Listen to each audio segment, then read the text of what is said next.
Hello everybody, and today I'm going to be doing a documentary. Now, maybe I could have more documentaries in the future if you guys like this. But right now, I'm going to be doing the Pellicane history.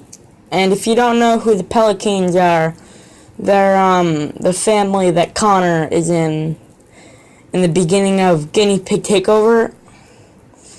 In Guinea Pig Takeover, Connor is in the Pellicane house, and he actually is the longest living member because of spoilers. And I don't want to tell you because it'll ruin a lot of upcoming content from me. But yeah, we're gonna be going over it right now. Don't forget to subscribe. So, 4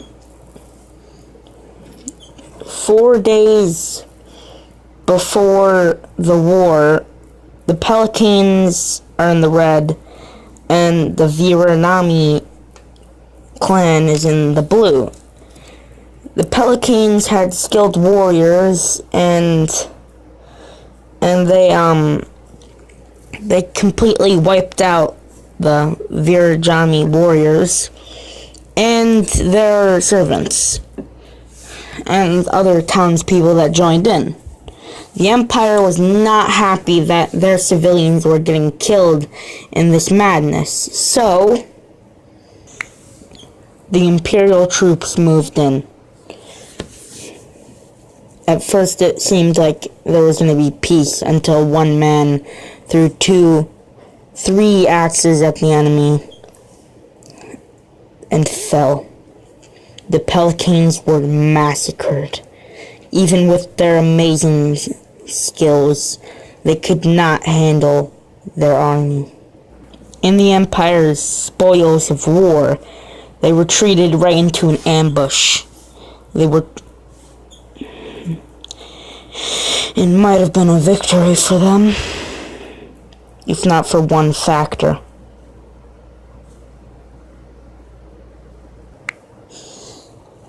The inferior house, and their military guard attacked. They were waiting for a reason to declare war on the Empire for so long. And with their allies being the Pellicanes, this would be no easy match for the Empire.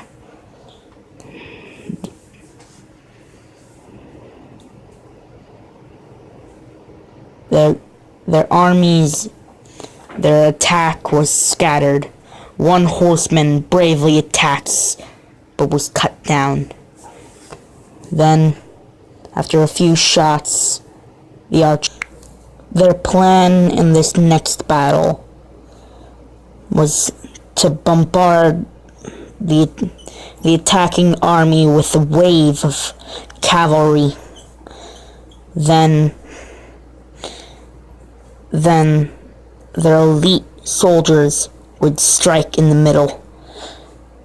Then their secondary line of cavalry will destroy the attacking archers, and their firepower would destroy any of their archers that they could carry. But the enemy line was tougher than they thought. Elite Vijayanagara soldiers and other clansmen in the area battled. The formation was disrupted in chaos, while every man scattered fighting. There was nothing left. Most of the cavalry was dead. It might be a complete victory here if it wasn't for one factor. One and only one factor. The Pellicanes had a secondary army in the back lines. Over 1,000 miles away, over a million soldiers waited, hired mercenaries and clansmen. They all waited.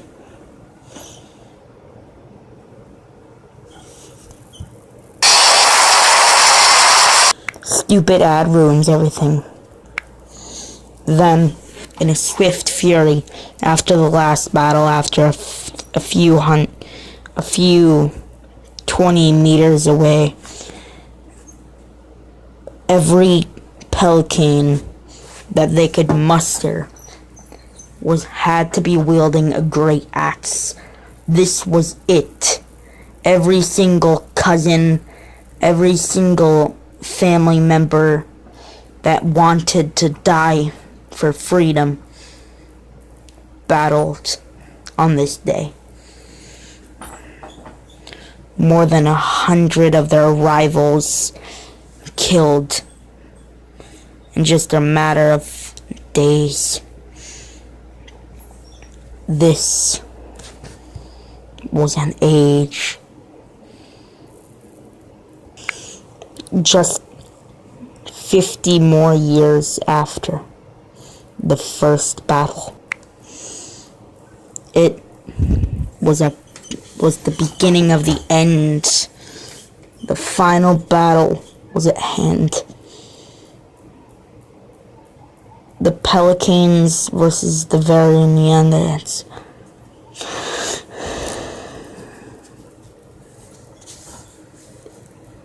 Now, the reason you see cavalry on the enemy team is because one of the traitors from the Pellicanes, one of the Pellicanes' allies that feature in this battle, the Yamadashi clan, actually helped and made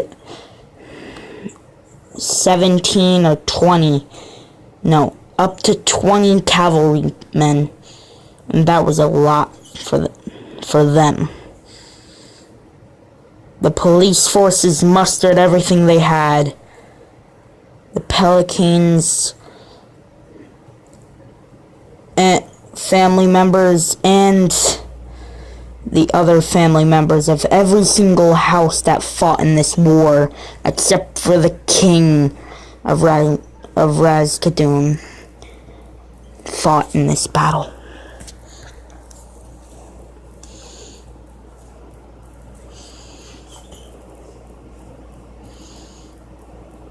It was just a flurry of colors. The Pellicanes grouped together, but they soon realized that it wasn't a matter of battling. It was a matter of scattering. Many men died to try to take down the Pellicanes, but the Pellicanes won. Their tactic, the Empire of Razkadum's tactics, were to keep the civilians safe, for now their enemy was outside of their walls. They decided to face the enemy trying to break the siege, but that wouldn't go down so easily. So, they needed more warriors, but they didn't have enough weapons. They only had enough weapons for the skilled guards and the elite men. So, they were sent out there with nothing, no more than peasants compared to the Golden Empire's amazing troops.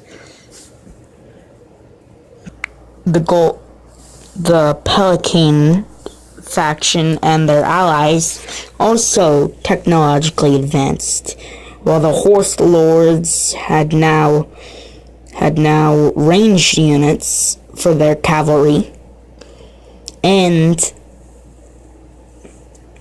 while the Pellicanes had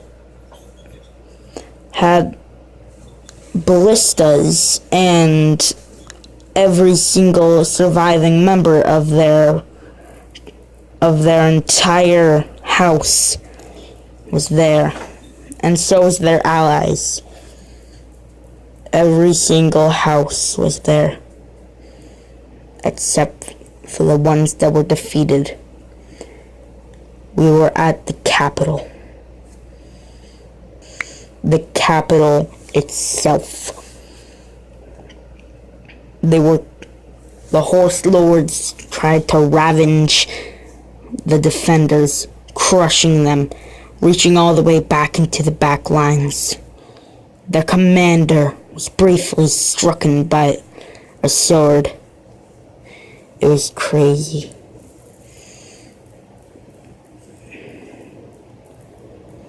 "40 minutes later, their commander was found dead.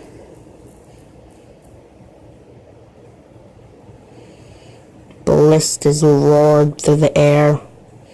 Horses steamed, and the stomps of the allies was tremendous. But then, a striking lightning hits 10 people, but 10 of the allied clansmen, 10 of the allied houses that the Pellicanes were dealt with, betrayed them. Immediately, the defenders and the princes and the king's son ran out to defend their lands. They knew that this attack was their last-ditch effort at a final battle of independence. Their roaring ballistas versus the hail of arrows. The ballistas won without a match. Although many men died, it was as if the capital was in sight. The Pellicane house would finally have their freedom by overoperating an empire. Bleh. Overthrowing an empire. That's the word. But they opened the gates, and an ambush lays wait. Catapults. The only thing the Pellicanes didn't account for.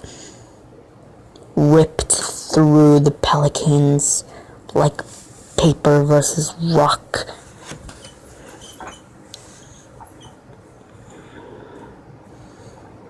Arrows, with a flurry of rock, crushed the Pellicanes, breaking knees, breaking bones, breaking swords. Everyone will pay for their crimes today.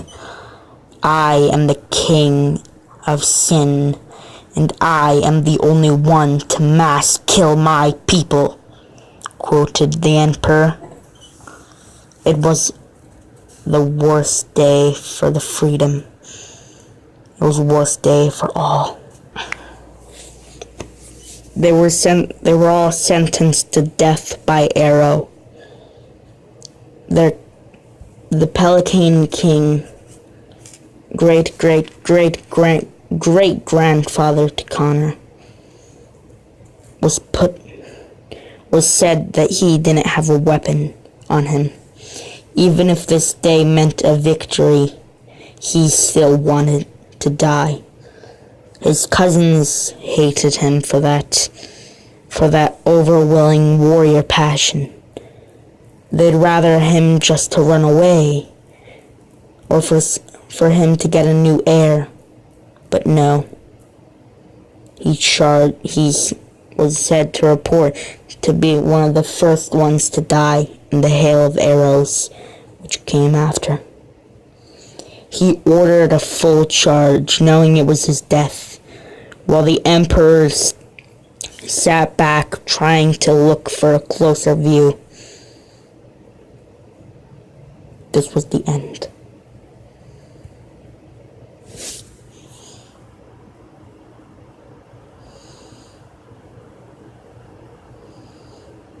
And like that,